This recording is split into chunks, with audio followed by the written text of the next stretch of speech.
And a couple of things just to let you know in terms of what's coming up. So most of you have been on these calls before, so you know there's a different sort of topic each week or a different rhythm to how this plays out. Next week is when I do my next Game Changer interview. I have changed the person that we were going to be interviewing. Well, that person I had to delay.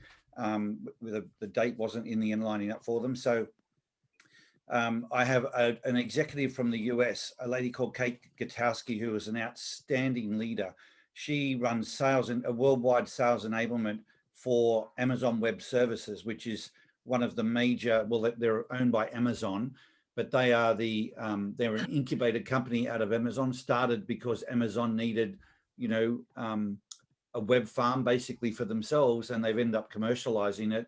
And she runs sales enablement for all of that business. And she's now building the next AWS within AWS, like the next business to commercialize. It's truly game changing what she's doing. And she is just an excellent leader in terms of what we look for, which is someone who comes from a place of, authenticity in how they live their life and in how they lead and develop other people. There's a big focus from her in, not on her success, but in getting the whole of her organization to really step up and shine. So I'm sure she'll have a lot of good insight to share. She's a fun leader, and I'm sure you'll get a lot from what she's got to share and from the questions you might have for her as well. So Kate Gutowski is her name. If you want to check her out, I'll make sure when we send the link out from today, we can put her LinkedIn profile in there so you can check her out. Gutowski is Gutowski, and it's Kate with a C, C-A-T-E. She's been a client of LeakUp's for probably 3 years now and is a massive ID fan, but yeah, she'll have a lot of good things to share with us. So that's who we've got. And then the person I was going to have, we're delaying just a couple of months. So I'll, share more on that with you as we get into the coming weeks. But every month we have that Game Changer interview, and I've got some more people lined up that are just fantastic people. I'm really looking forward to sharing with you as we get through the year. Kate's ID is, I'm going off memory here, Richard. I should know it. I think it's 6528. So, and you know what I realized in the interviews, they've all been Australian. Oh, no, the first one was Jesper Anderson from the US, but they've been guys. We haven't had a female, and it's been a while since we've had a US person. So in order to be, diverse, I'm trying to spread that out a little bit too. So Kate will be a great asset to this cause in next week's time. All right. So in terms of the peak performance indicator and just checking in with you guys in terms of who's in stride, and really like Peter was just sharing, he can, not only is he in stride, but he knows why he's in stride. And, that it's not about just what you do for your own benefit. It's about the energy then you can give off to others and radiate for the benefit of those around you. Has anyone, should we do a pulse? Maybe if you just put in the chat on a scale of 0 to 10, and some of you, I know, don't like the numbers, you prefer high and low, but you can choose however you want to reflect your score or where you would be in terms of being in stride. Can you just maybe put in the chat what you would be today? Oh, there's some good scores there. So Richard, I know you're an 8, good. 10, great. Peter, well done. Gail's 10. Wow. I don't think we've ever seen this many 10s. 8's good too.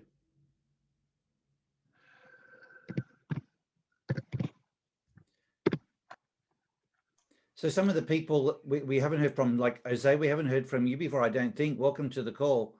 And then I know Susan, you know the difference between being 7s, 8s, 9s and 10s. I don't know whether you feel comfortable, any of you, sharing what maybe is going on that you feel is just holding you back a little bit, or do you want some insight as to how do you get, into that 8, 9 or 10 zone, which is where you really want to be. Anyone like to share where they're at right now?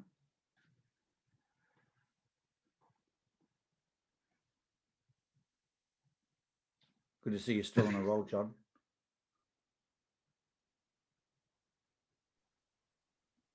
Jose, away you go. It's awful quiet, isn't it? I'll put down a 5 but I don't know why. Like, I don't know why it is that I'm not in stride, is what I'm trying to say. Just the evidence before me suggests that things aren't quite right. It's somewhere between a feeling and a thought, but neither. So I'm confused by that. Okay. But you can feel the difference of not being in stride, Jose? Yeah. You can feel that you're sort of just almost like, I guess a 5 is almost like going through the motions. You're doing it, but there's not the joy and the fulfillment and the energy from what you're doing that you know is possible for you.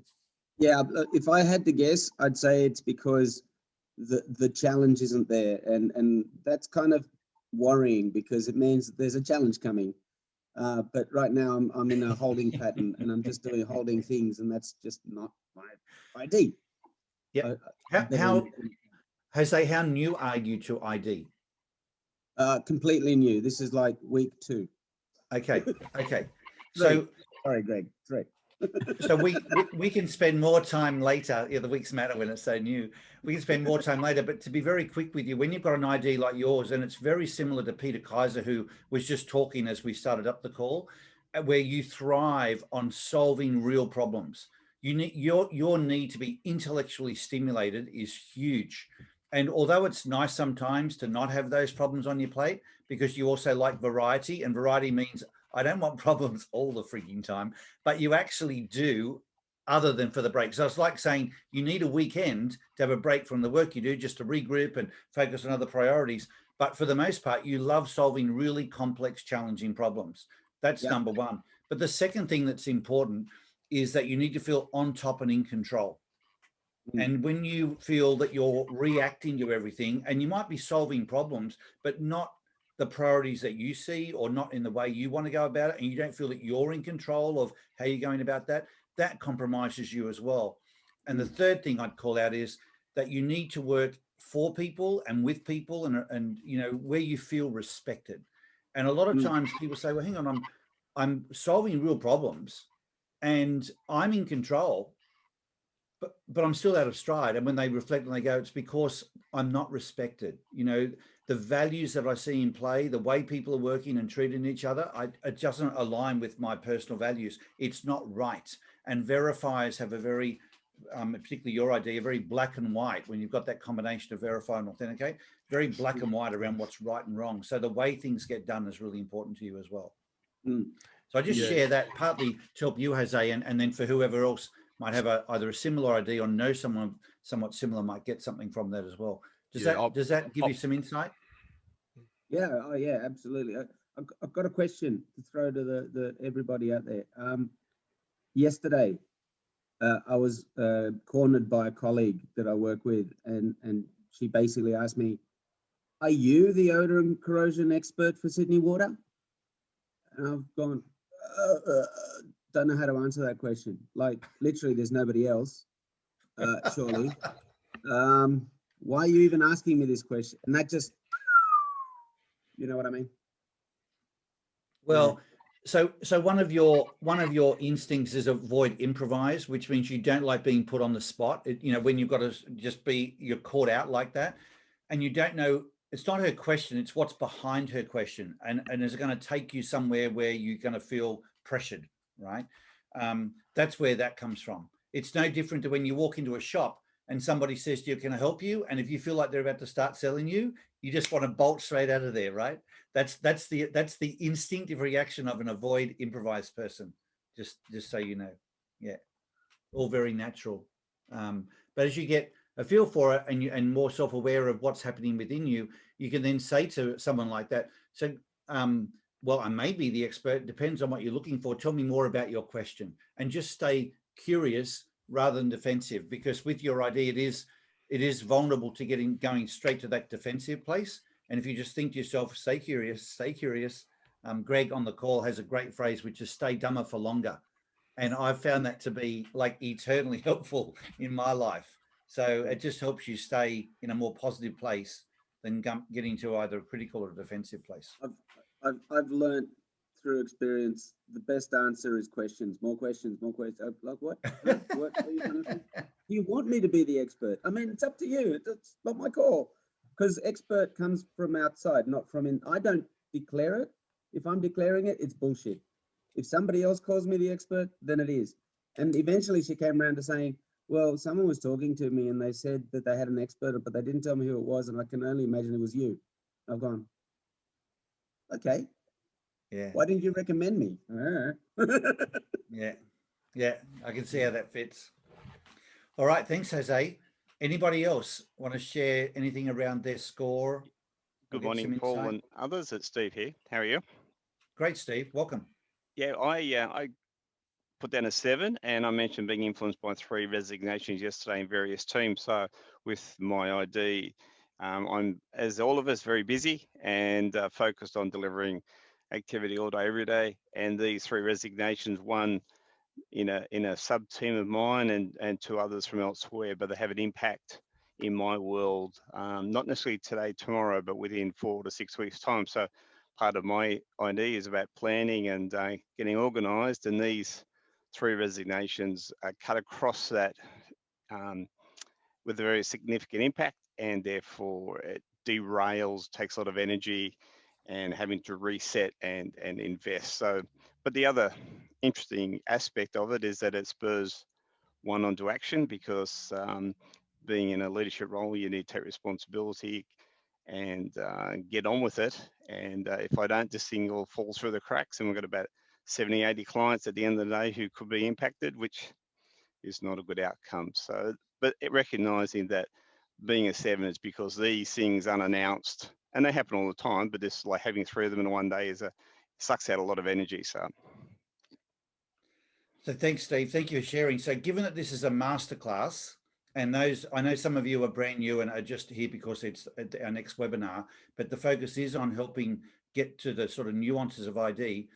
When we get a little more advanced with ID, and Steve, I'm going to put you in the advanced category because you've been such a diligent, attendee of these webinars and a student of ID. We don't let people get away with the fact that there are things going on like that pull them down. I know it sounds very obvious and compassionate to sort of say, oh, wow, that's happened. Oh, that makes sense that you'll be pulled down. The power of ID is that you go, those things are happening, and I'm able to re-navigate those waters. So I stay in stride and navigate the turbulence from a place of 8, 9, or 10. So does anyone who's got a similar ID to Steve, like he's a strong completer, avoid, improvise, or Steve yourself, you might have, if we were to say, what can you do like today, even though those things are happening, drawing on your strengths to get more in stride and be like an 8, 9, or 10? Let's start with you, Steve. What would you see you could do? Well, my strategies is being organised and prioritisation and getting things and creating action. So that action began in Australia time at 3:30 this morning. So like all this happened yesterday. So come out from a 7 and moving sort of from 7 upwards through this morning. But the key to me is actually just organisation, prioritisation, and just beautiful. Start kicking goals. Beautiful. And what I would add is, if you can feel a sense of momentum, like it's like, yep, we're making progress. The progress is a massive source of oxygen for a completer. Yeah. And so if you just feel like I'm starting to make progress, you don't have to have completed it in order to move up the scale. You just need to feel like you're making progress, and all of a sudden it's like, man, this is good. And it just spurs you on. It'll probably take you from a 7 to a 10 like really quickly. Yeah. Interesting comment, because last year, just out of interest, working from home, just doing odd jobs or renovations around the home, I have as a task list of 44 items, and I ticked off 36 of them last year. So that adds to the momentum of getting things done. So it's spot on. Same for me. Not. He just made all the other completes go crazy with excitement. They might have to go excuse themselves, get a drink or something. Paul, I had a session with a friend of mine. Actually, this is wrong. Why do you have a call of someone who's a client who becomes a friend? It's like that. You know that well, Paul. There's someone more than a client, more than a friend, and that with that same ID. And one of the things that, as I'm listening with my 8, they're going through the litany of all the things that are out of the puzzle, I'm just going, yeah, well, then this, and I'm just getting this list of things to do. My old famous saying, there's nothing wrong, there's just something to do. But you don't say that to an up complete, right? Because everything's wrong, right? And to my great joy and for this person is he just listens and he turns, and then he came back with a summary of what he took from the call, and it was more thorough than I thought I'd left him with, of this action plan, and these are the buckets, and this is what I'll do, and this is how it'll work. And it was like, wow, that sounds better than I thought it was. It was fantastic. Oh, sorry, Greg. No, that was it. It's just that when you can give an up complete a scarab of a plan and leave them enough love and trust that they can fill it out, they just knock me off how well they can scope out the next bit of their life. Well, they're a doer, and I think even Steve's example, the fact that you didn't stay wallowing in it, Steve, but went and put the plan together and got up at 3:30 this morning to get started with it. It's like what to do to go and do it. Doesn't mean it's easy to get started, but it's like someone who goes out to exercise. So many people go to the gym early. They don't feel like going to the gym when they go, but they go because they know it's what ultimately lights their fire and makes the rest of the day go really well. So well done. Well done. Yeah, it's a bit of a choice to make that choice, and you pre-make it before stuff comes across your table. So therefore, you just keep going because it's part of one of those strategies that works. So yeah. Spot on. Yeah. Well done. Well done. Thanks, Steve. All right. Maybe someone else before we move into the body of the class. Anyone else got something on their mind they'd like to share?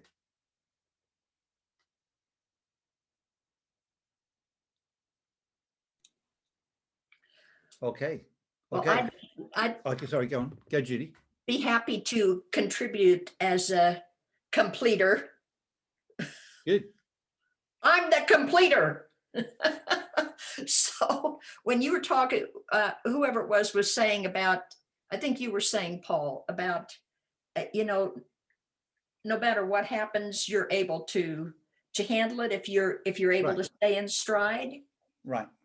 And I have so many things in my life that answers a question for me, because I thought to myself when those things happened, where did I find the strength and the energy to overcome that, to take the actions necessary? But I knew what to do, and I started doing it, and I started making progress. And then I knew what to do, and I started doing it, and I started making progress, and the ball just kept rolling and rolling and rolling. Yep. And that has worked for me my entire life, except when I got sick. And when I got sick and couldn't complete things, then I got sicker. So we were on that, and I was laying in bed last night thinking about this, and I was thinking about the call today, and I thought, I wonder as a completer if I'm bipolar, because if I'm on a roll going up, that's where I'm going, but if I'm on a roll going down, that's where I'm going.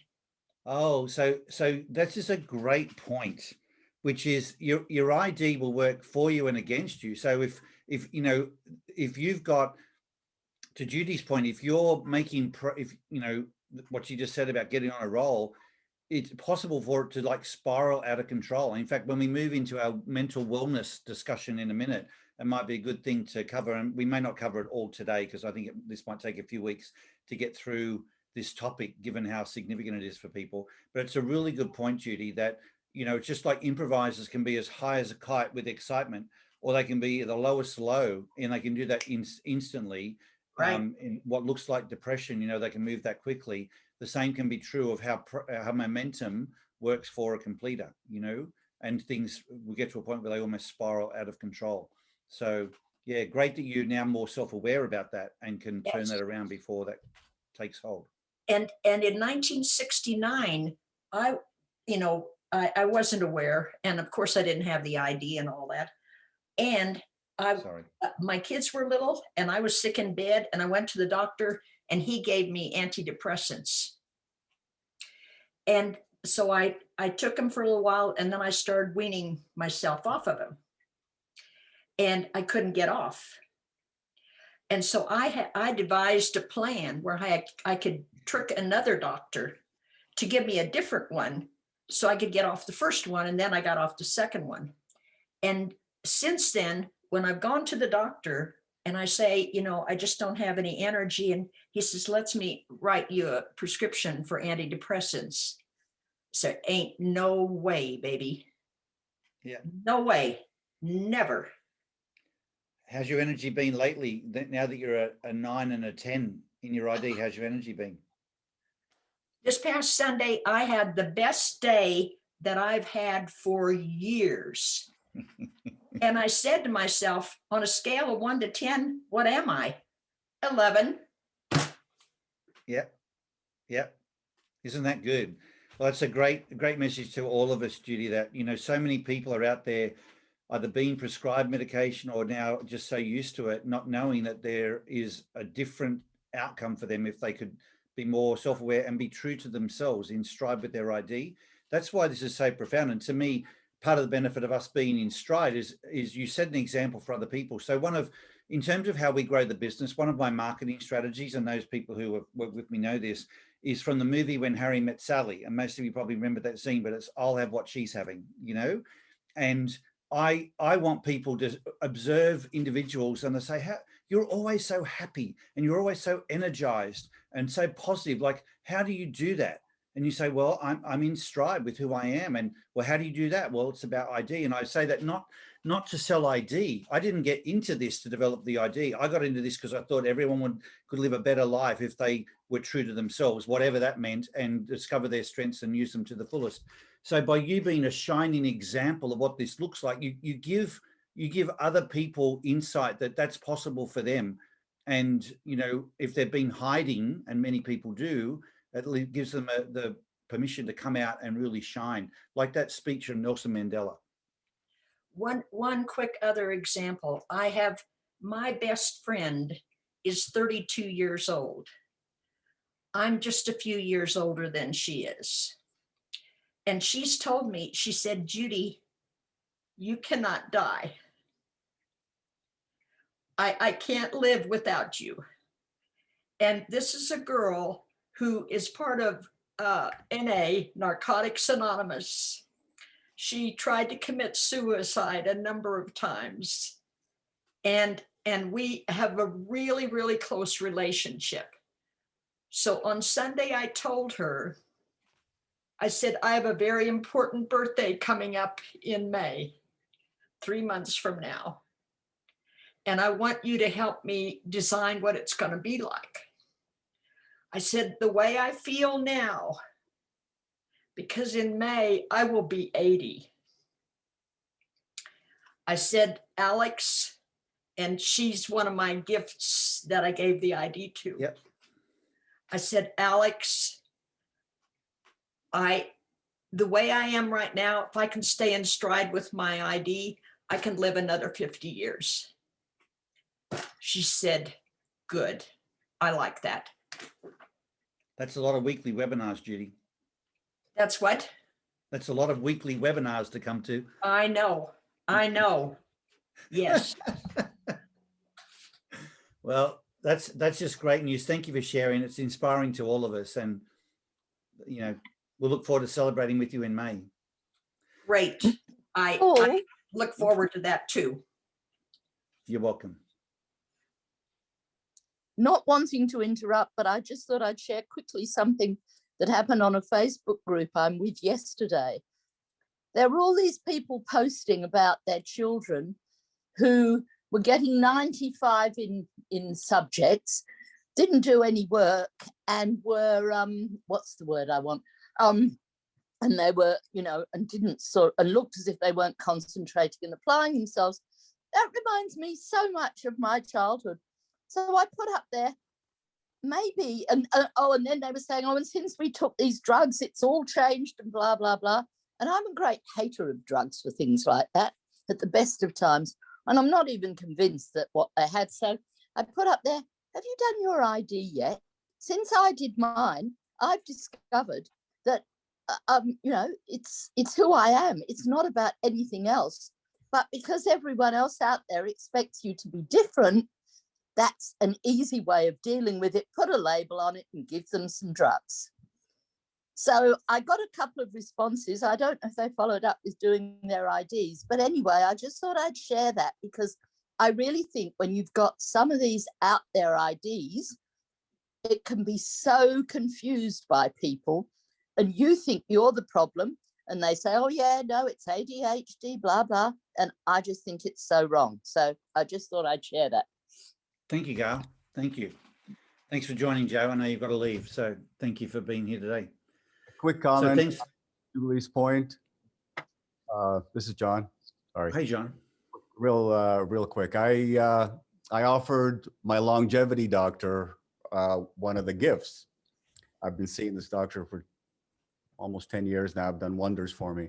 And I was telling him that the ID is a longevity play. And so, and you can recommend that to people so they can stay in stride and feel better, even if they're getting old or whatever. And he just kind of poo-pooed me. So what I'd like to do, with your permission, is cut Julie's whatever, 30, 40 seconds and send it to him. Yeah, of course. All right. Of course. You know, whatever would help someone like that. It can be, he wouldn't be the first person that's, as they reflect on it, you know, they say those things off the cuff, and as they see some examples like this and reflect on it, they realize there's maybe, you know, some blind spots that they had, and, you know, they shift. So good on you, John. Good on you. So guys, what we're going to move into now is a discussion on mental wellness. And this is, we always look for a topic that we can dig into quite specifically. So what we're going to build, let me just show you the slide, and I'll show you what we're going to build, and then I'll shut the screen so we can still see each other easily. But you can see, so we're going to build this matrix that's going to have around mental illness some relevant pieces for all 8 directions of the 4 instinctive drives. So Greg, thank you for suggesting this approach to it. This is from Greg Meyer. Everyone who's on the call was just saying, when it comes to mental illness, sorry, I didn't pick that up. You know, maybe we can look at just a discussion around these things here. So you might just want to take a screenshot, because I'm going to take this off. Paul, yep. We can't actually see that the screen's gone black for some reason. Why would that happen? Hang on a second. Let me change my settings. Well, it appeared very briefly and then disappeared again. So comments do that. No, I can't. What's happened?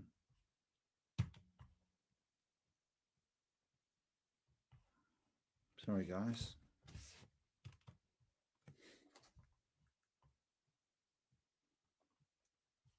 I don't know how to, now it won't let my screen's frozen. Tell us about it. Yeah, well, there was a matrix. So some of you have seen the matrix that we have up. I'm just even trying to get rid of the slide so that you can all see me again. I can see you too. Hold on. I hope this doesn't take me out of the call. No, you're good. You're still here. Okay. Okay, my apologies. It's, so I'll let the discussion get started, and then I'll try and change this while we're talking. But you saw the questions were around a mental illness is what causes it. So if you think about, you know, you as a verifier, or like wherever your drives are, but think of your strongest drives, what have you encountered any type of mental symptom? You know, let's call it, like whether it's depression or anxiety or some type of, you know, whether it's bipolar, whatever you might think of in that regard. What is it that causes it? Like, what's the source of it? How do you experience it, define it, name it? How do you know what it is? What's the impact of it on you? And then what do you do to deal with it? You know, so it'd just be good to unpack that for each of the drives. Then we build this matrix, which is the chart for all 4 drives, showing, you know, the summary for verify and avoid verify of whatever we come up with and share. And we build that together. And my expectation was we might only do a piece of it today. We wouldn't get through all 8 directions or all 4 drives. we'll just, whatever we do, and then in our continuing masterclasses, we continue to unpack it. But I just know that this topic is so significant to so many people. And I think it's always been significant, but it's getting a lot more visibility now. And potentially we could help a lot if we build, a little document like this that could be shared with a much wider audience. So I apologize for, I don't know what's happened that is blocking me from sharing it. So is there anyone who would like to kick the discussion into play?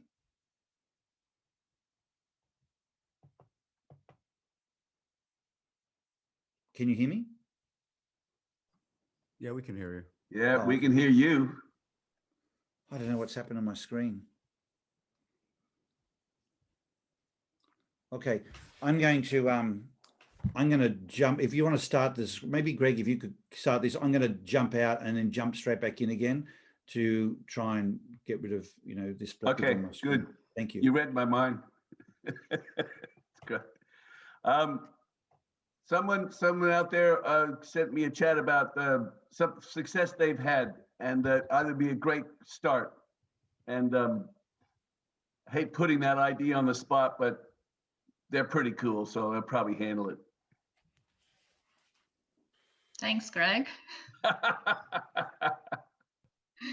You did put me on the spotlight, but no, it's okay. I'm not sure how this fits in with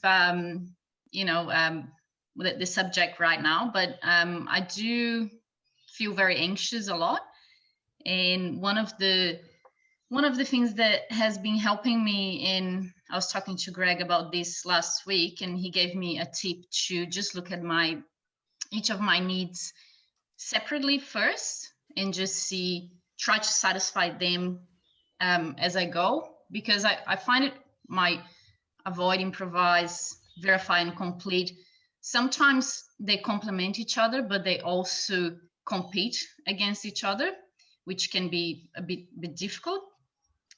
But one thing I found over the last week is that I definitely need some quiet time to think. That's the avoid, improvise. So whenever I'm not feeling very well, and over the last couple of weeks has been really challenging for me, because we have 3 new staff in our business, and I'm just trying to juggle everyone and get everyone trained, and it's consuming a lot of my time.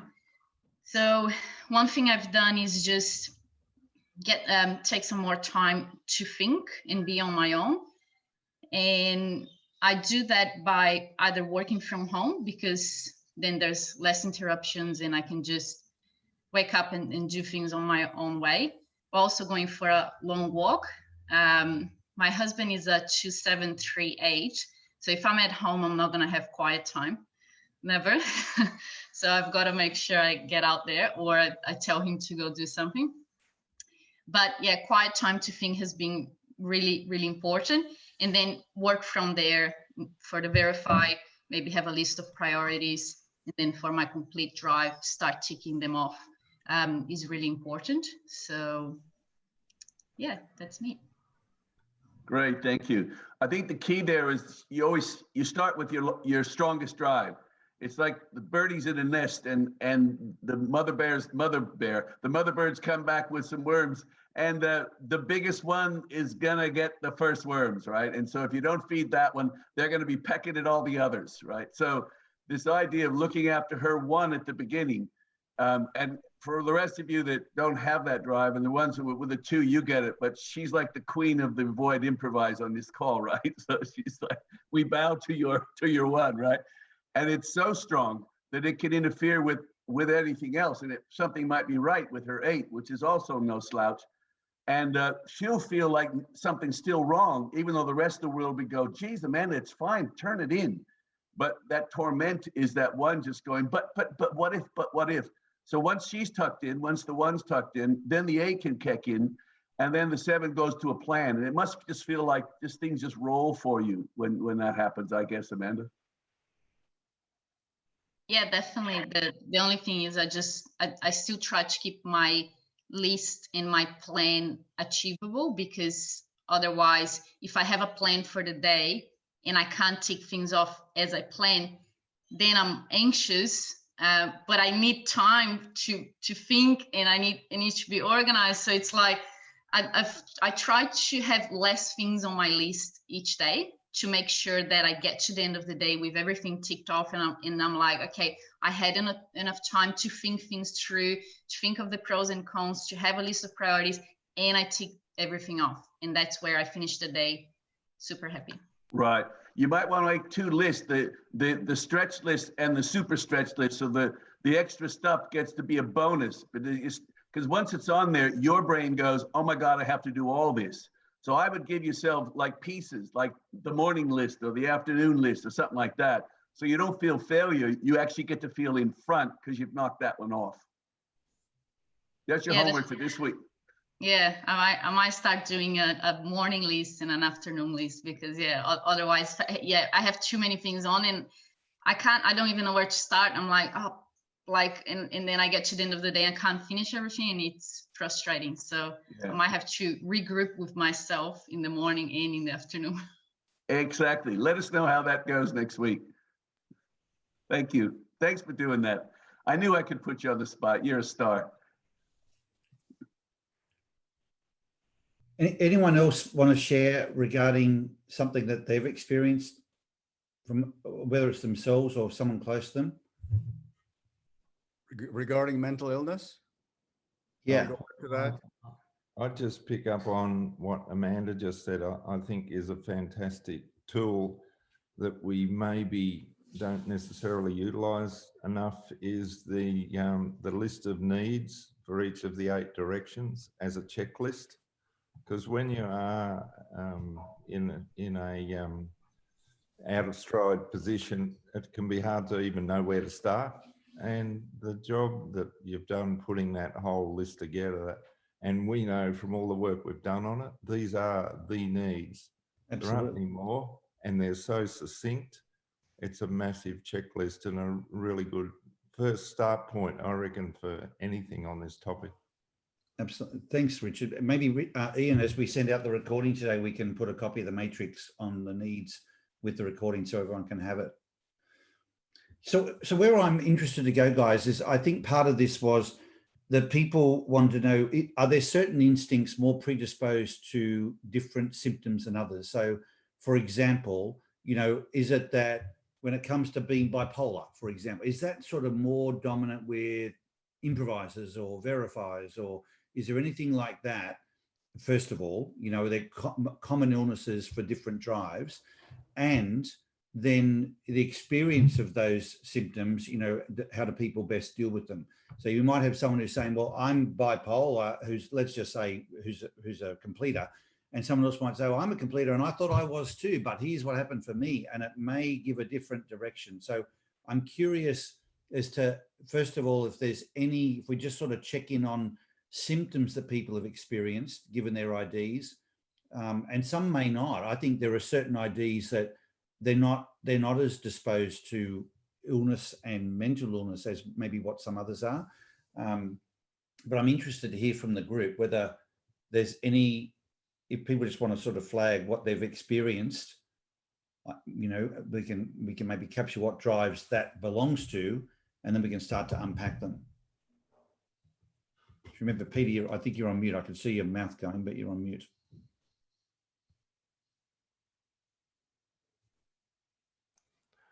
Okay, no, okay. I wasn't talking to the groups. Okay. Okay. Okay.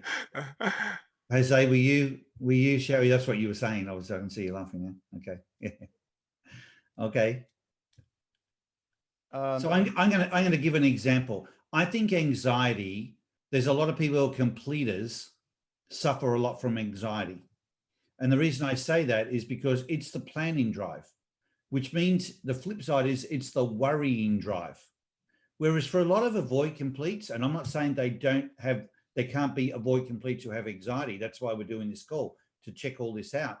But avoid completes don't tend to ponder stuff. They just move on, so something can really be concerning to them in the moment. And once we move to the next thing, they've moved on, like completely moved on. But there might be some avoid completes to say, you know what, I suffer from anxiety. And it'd be great to hear, you might be using the word anxiety, but even mean something else altogether. So that's where I think this could be really helpful to unpack. Yeah, can you guys hear me? Yes, Laura. I'm a 7681, so high, complete, and avoid improvise. And all my life I've struggled with anxiety and depression. And so it sounds like that kind of makes sense. And maybe I've not been doing the right things to be in stride, because I've only just begun learning about this, but there's hope, there's definite hope. I know that I need, like Amanda was saying, I need time by myself to process stuff. I can't have people pounding down on me. And so being on the spot, jolly, and having solutions is not my thing. And so I struggle with that a lot. So yeah, anxiety and depression, it rings true for me, what you were just saying.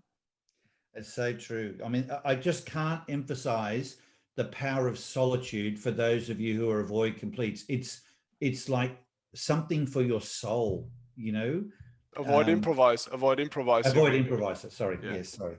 Sorry. I remember some of you might recall Craig Alexander being interviewed on one of my Game Changer interviews, and Craig is a 2 in improvise, and we'd go to Hawaii for him to compete in the World Championships. And his family would go because they wanted to support him, and he wanted his family there. He'd end up in my room the day before the race. He'd say, "Can I just come and spend the day with you?" And like he would just sit there. We talk occasionally, but he said, "I just need time away from the zoo." If it wasn't media wanting his attention, it was his family, and it was just all too noisy. And he's trying to get into the zone. He just wanted to read his journal, play the race out in his mind, go and look at his bike and make sure that was okay. But it was all time on his own. And that was the number one strategy. And honestly, I went to Kona to protect him from the media and from his family, and make sure he had a room to come to that nobody else was in, which is my room, so he could just have solitude. That's beautiful. Powerful. So I'm not sure about depression, Laura. I think it might be more what Judy was saying before. When you have a lot of anxiety and things spiral out of control, you can get to a place of feeling depressed, but it doesn't mean that you have it as like an illness within you. It might be the symptom or the effect, but there are strategies, like Richard was saying, using our needs chart that match to your ID. Like if you start getting solitude and then start making progress in a more positive way, you'll probably find yourself not only turning everything around, but getting to the point where you almost feel immune to those same, things that gave you anxiety before, and get on a roll to being much more positive and resilient to those same things that threw you. I think so too. I think if I have my needs and my tasks, and I start, taking care of things, and I can see progress, I will get my feet on the ground and I won't be flailing around so much. And the depression would, I think, subside a bit. Yeah. I think I'm in the midst of that right now, actually. So it's kind of good. Well done. And lean on us here as much as you want. Like, Cher, I wanted to say that to all of you. You're in a very safe place here. I mean, people get the differences. We're here to support you. And whether we do it here on the call or even offline, please don't ever think that you're imposing on me or my team, because this is what we live for. I mean, this is why we do what we do. Yeah, I really appreciate that. Thanks. You're welcome. Paul, I'd just like to contribute a bit there to Laura. That is why it's been so difficult sometimes for me when I needed support to talk to somebody, because I would say, this is what I'm doing and all that. And they'd say, well, you need to go see a real doctor, because the chiropractor and the naturopath that I have, they don't think they're real doctors. And you need to get some pills, and here's what else you need to do. And I just want to say, shut up. And so I withdraw, because that's not helpful. And so I found, just all my life, I've had to figure out what I need, and it's made me a stronger person. Thanks, Judy. I think if I could also just make a comment there, Judy sort of reminded me, is one of the things, and again, this is the power of knowing your ID, is people with the best of intentions will offer you advice. So you think of it as an avoid, improvise, someone goes, cheer up. You go, oh, great, thanks. Like, yeah, that's helpful. Like, you know, like just snap out of it. Like they're trying to be helpful, or they're trying to give you their suggestions, what makes them feel better, but it doesn't help you. So there's, again, I go back to with Richard saying, knowing your needs. That's where it's really, really important to be able to refer to them and make sure you go, is this what I need, or are you just telling me what you need? And then just go from there. Is there anyone else who has experienced anxiety that would say that it's a common issue for them? Sorry, Greg. Well, I've got one, but it's my daughter, and she's a 5, 6, 7, 2, and it's interesting because she's got a lot of strategies, as you can imagine, and sometimes she just doesn't want to hear there's nothing wrong, just something to do, because she just goes, Dad, please. It just hurts, right? So her anxiety or depression can really overwhelm, but it's way better now. But this is what's going on now, is that she's in the throes of a job she loves with the possibility of, and she's also past getting her master's in education, so she can be a teacher as well. But she's in between. They won't take the teaching thing on yet because of COVID, so she's waiting to get into that. And she loves the job, and they're waiting for her. Are you going to stay? Are you going to go? And the problem is she's got all these strategies, but during the day when she's managing that, she manages a doctor's office, and she's got too much time on her hands. So she's going through all of her strategies, and it's still 11 o'clock, you know, and there's no things that she has to do, which would really save her, you know, because she just gets immersed in the next task. And she was going through the litany of things she's doing, and then she reads this, then she goes for that walk, and I'm feeling like a git just saying things to her. And the last thing I can say is you got to remember that this too shall pass, and that right now you just have to sit in it. What's the best way to sit in it? And she goes, I think I'm doing that too. You know, and I felt the most useless I've ever felt with my own daughter. You know, I'm helping all these strangers. And so I thought, well, here's the group. I said, I'm going to bring you up tomorrow. She goes, get whatever you can, Dad, get whatever you can, right? So it's not like she's can't do things, but she's running out of I guess my summary is, it's the continuousness of it, the not stoppingness of it that's driving her a bit loopy. So in a word, is it boredom? Is she just really bored? Yes, she said that. She just doesn't have anything to fix or prove or work on. So, and she's looking for things to do, but she doesn't want to really get too far in it because any one of them could change. So she's doing French online, for example. She's doing online courses and stuff like that. So I think I think you hit it right on, yeah. Yeah, I call it out, Greg, because a lot of people, for those of you who study ID, think boredom's the Achilles heel for the avoid completers, because they get bored if they don't have variety. But boredom for a completer fits in as much as they need to be really busy. You know, when people say, if you want something done, ask a busy person, what they always mean by that is ask a completer. Completers get shit done, you know? And so boredom drives completers nuts. Like it affects both ends, but for different reasons, right? Avoid completes get bored with monotony, but completers get bored with emptiness of like a space of not having anything to do.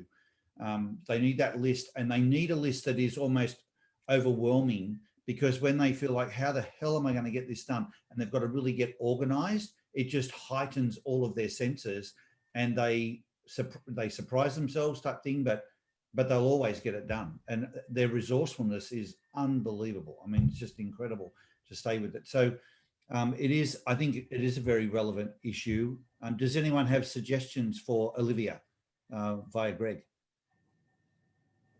Maybe as a completer, if you experience that, you might just have some nuanced sort of ideas that could really make a difference. Well, I've just got a suggestion there.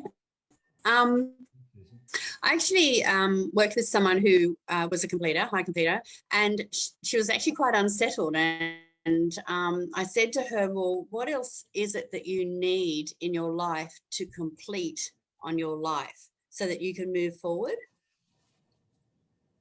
And it's like internalizing that sense of completeness for herself. And she came up with what that was. And she goes, oh, actually, this is what I need. And it was quite inspiring to hear what else she needed so that she could actually take the step forward. Other than that, she was stuck. So I don't know if that helps. Do you mean that it wasn't sense? something external and it was something more internal within herself, or what? Maybe can you elaborate? Yes, yeah. It was at a deeper level that there was something missing in her life for her to have that sense of completeness in herself, so that she could then move forward in her external world. Right. Makes sense? Yeah, I can't really share it too much, but yeah, no, I understand. Thank you. Yeah. So I find sometimes, I've noticed with ID that it's how to put this. It's like that. What part of my drive? Because I'm an 8, and yet I'm intuitive. So how do I marry those two pieces together so that I can actually work within myself? So then my external world is easier to manage. Does that make sense? Yeah, I think it's a good point. I mean, one of the things that happens is if there are the big rocks in your life that aren't complete and organized, a lot of other things will, the little rocks start to get a lot of attention, you know, and no matter, so for example, if your life is not on if you're a completer and your life is not on plan, and I'll just use an example, say someone wants to have children, and I'm remembering someone on my team who desperately wanted to have children, almost had a breakdown one time in one of our meetings over the fact that, you know, she hadn't been able to have children, which she now can have. But that was her plan. That was her life plan. Be married, have children, you know.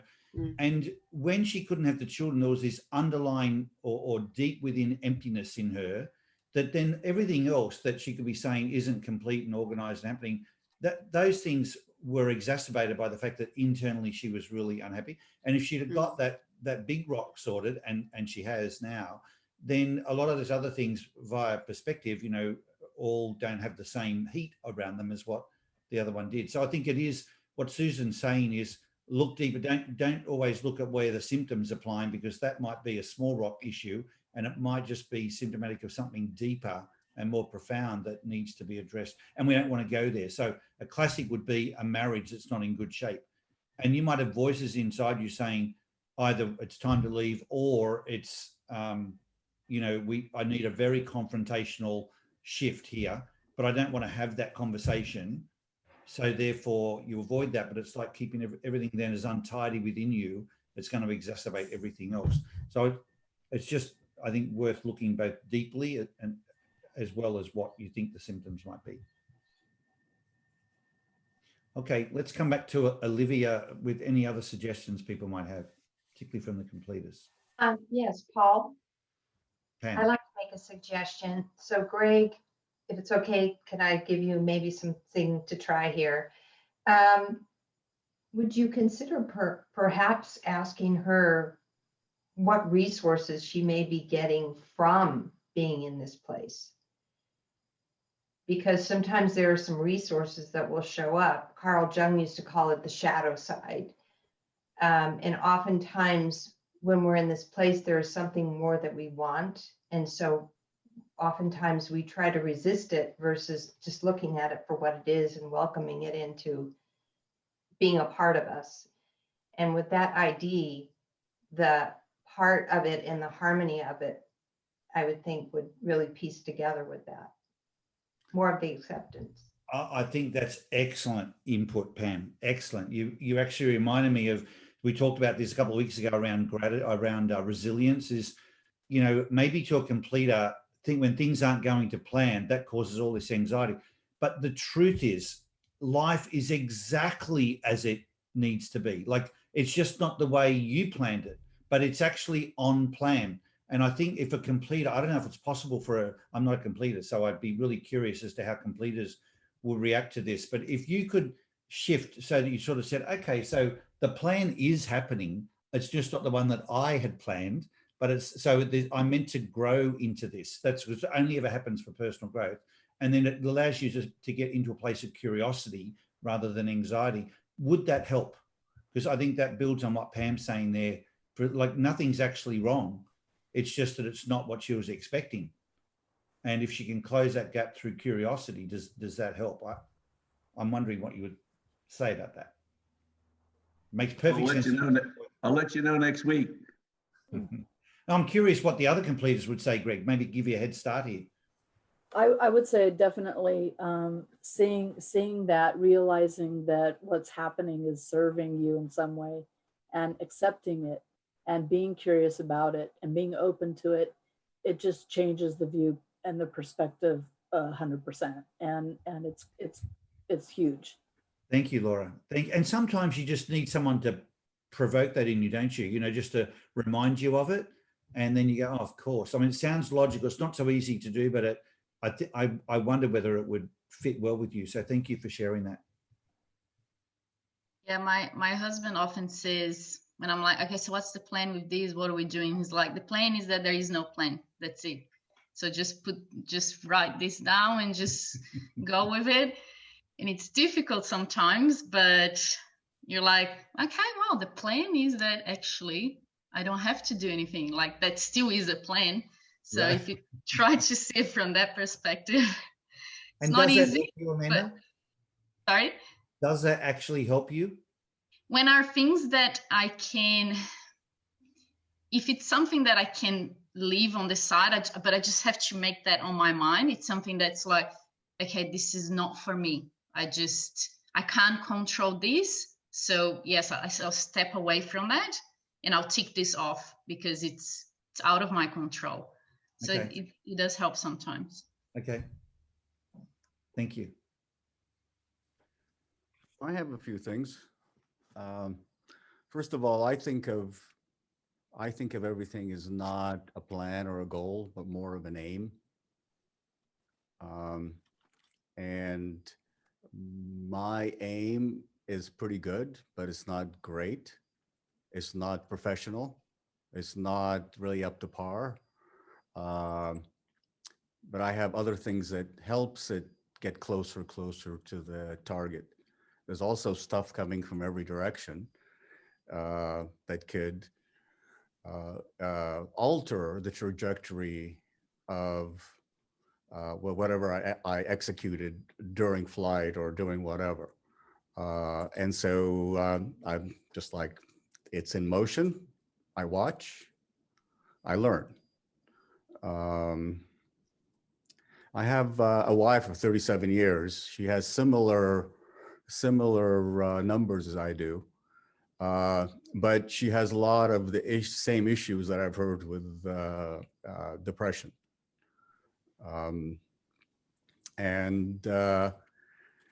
My only logical explanation, she is so brilliant and smart and intuitive that the world is boring almost. I tell people she's read our entire library, local library, and she absorbs probably 10 books a week from Amazon. Just incredible. But she, she has all this.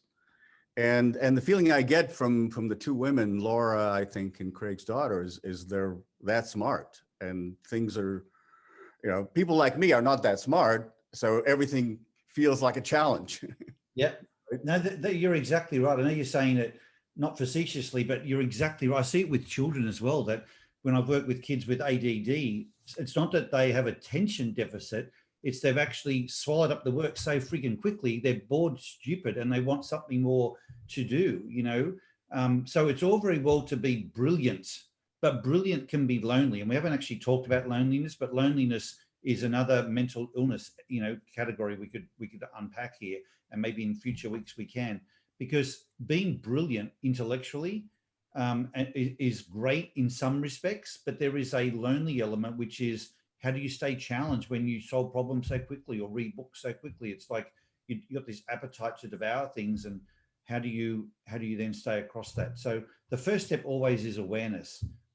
Maybe we can spend more time on that in another call, John. I'm aware that we've just gone over time right now. These calls always seem to feel like we could go on forever having these conversations. They're so valuable and insightful to me as well, guys. So I know I'm here to give, but I get a lot from everything you share, and I could do so much time on Olivia, Greg. I had so much history with that kid, you know, and things you've shared. You could spend the hour sharing things about her and what you've done with everyone. Would help so many people here. She's a wonderful girl who's been through a lot, and Greg could share so many things. But anyway, we cover them next time. Thanks for thank everybody. The outpouring of love, I'm going to put that in a bottle for her and just give it to her. So thank you so much. Thank you, Greg. Thank you. And please let us know how things work out for in Olivia's case, but for the rest of you as well, with how you try some of these things. And we'll stay on this topic for a few more meetings to really unpack it and, you know, see what we can learn and who we can help as well. And to those of you who are new, thanks for joining. It's great to see some new faces and have you come along. It's really been great to have you here. Have a great day, everybody, and hopefully see you next week.